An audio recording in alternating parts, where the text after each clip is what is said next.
Hello and welcome back to HRD Live, where I'm now joined by Aidan Lawrence of HP Inc. Aidan, how are you doing? Very good. Thanks for having me. Thank you. No worries. Thank you so much. So, for those people who can't be here, what were you sharing with the audience this morning on stage? I think the key summary of it really is we're at this inflection point in our organisation right now as we look to the future of work, digital skills, future human skills.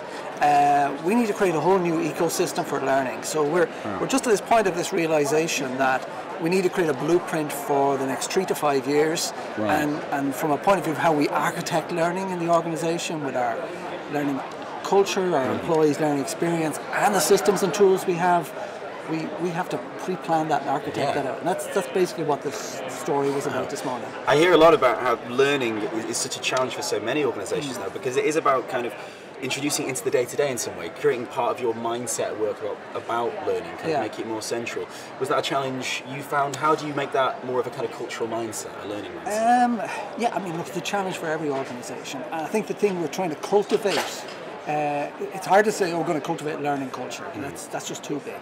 What we're trying to cultivate at a simple level is we want to have curious people. Of course.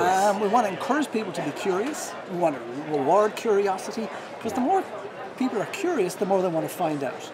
And then the old adage you say, if you know more, you'll care more. If you care more, you'll contribute more. So we're trying to really feed the curiosity a little bit, create a little bit at times, curiosity, but also encourage and reward it, and find ways that allow people to be easily curious. Wow. So on the flip side of that, I suppose, there are certain, like you said, skills that you need to start to engender in the workplace. Is that mostly digital skills? What is it that your focus is around there? I think it's both. So what we can kind of predict about the future is, look, we're going to live more in a bionic world, where more things will be automated and be digitized. But on the other side, we're going to live in a much more human world.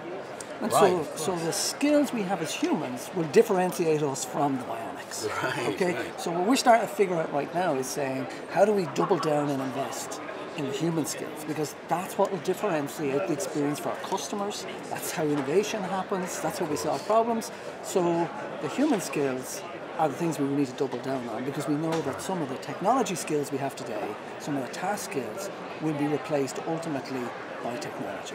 So that's the kind of, I'd say it's a balance, it's an equation. Both sides, we've got to feed both sides here. Fantastic. So finally, for those watching at home who can't be here, if they're struggling to make this change in learning in the organisation, like they really want to get it started, they have the faintest idea, what would be maybe your top tip to get that going off the ground? It's a big question. It is a big question, yeah. In so many places. Look, I think that, okay, one little secret I would give to people, right? There's an urgency to do this, okay? And you'll struggle to articulate that urgency, maybe much more at a learning development level, but take it up a level. I would encourage people to go and look at things like sustainability indices now. Right? And a sustainability index is something that's measured by a third party outside your company, like for instance Dow Jones Sustainability Index, EcoVadis Sustainability Index. What they're measuring there, and they're asking companies participate in this, where you measure the effectiveness and the strength of your human capital development investment. Because it is a predictor of where your business will be in another 3 to 5 years. So I would encourage people to start thinking about sustainability indices, start to explore those, because they're going to help you build the type of conversation you need to have your senior leaders about investing in development as a predictor of future strength for your business. Wow, fantastic. Aidan, thank you so much for joining us. You're very welcome. Really appreciate it. Stay tuned, guys, for more interviews very soon.